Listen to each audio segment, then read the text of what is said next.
Alright guys, here we go with your Popboy. As usual, I've been going to work on improving the game so we can all enjoy it more. I can't stop. Okay, and lately, I've been going to work on the simulation sliders. They're really important for your league overall, and there's a lot going on with them, a lot of separate issues.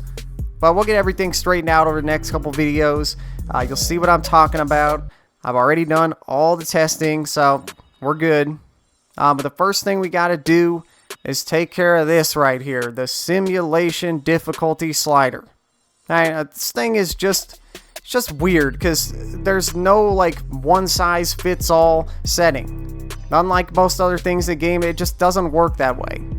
But don't worry, I got a plan, a way for everybody to get consistently good, realistic results.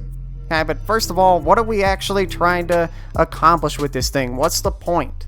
Let's go ahead and start there. What do we want? Well, it's about difficulty. So we just want the difficulty of the games that we're simming to more or less match the difficulty of the games that we're playing. Right? So if we sim a game, the outcome shouldn't be something crazy that, you know, would have never happened had we actually played the game. And of course, there's going to be some outliers here and there, but you know what I'm saying. Most of the time, it should be somewhere in the realm of possibilities. So here's where we run into the problem. Right, and it's the same thing that happened to me last year when I did a Hawks rebuild for MyLeague. So initially we sucked, so I was losing a lot of the games that I was playing. It was tough, and you know, rightfully so.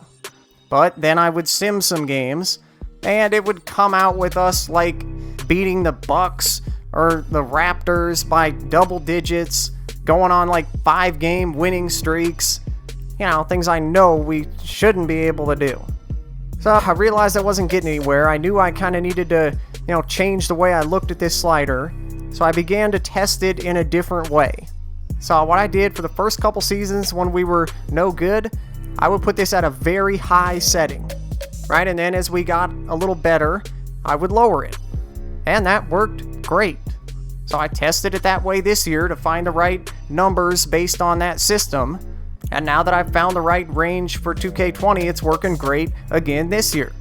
I mean, it's even to the point now that our win percentage and even our margin of victory are almost identical in our played games versus our sim games. Just exactly what we want to get from this slider.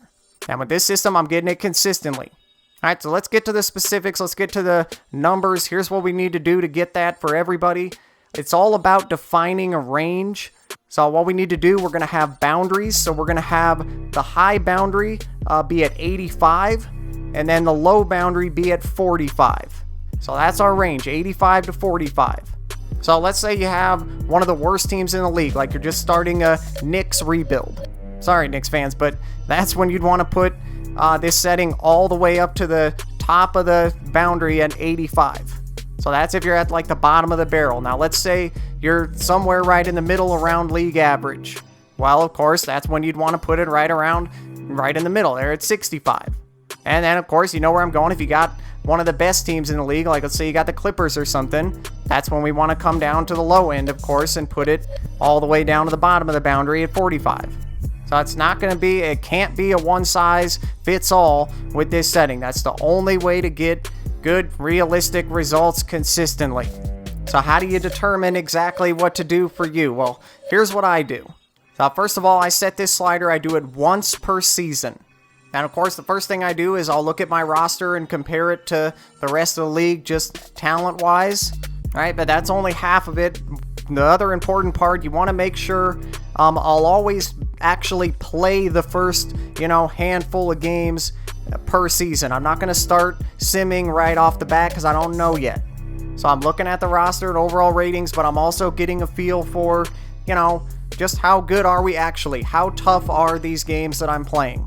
You know, what do the outcomes look like, obviously?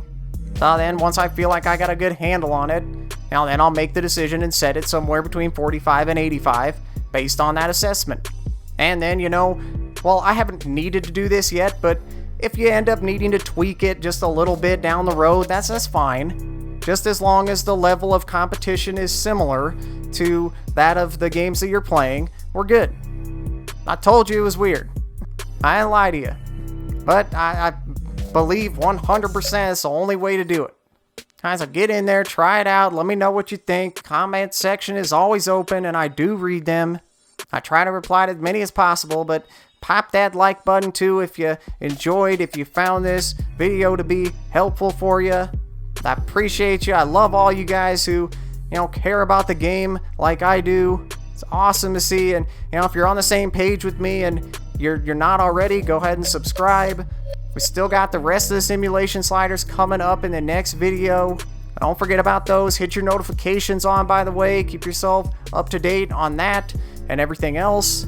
I'm gonna head back down to the lab for now, but I'll see you right back here next time for the next edition of 2K with the Popboy.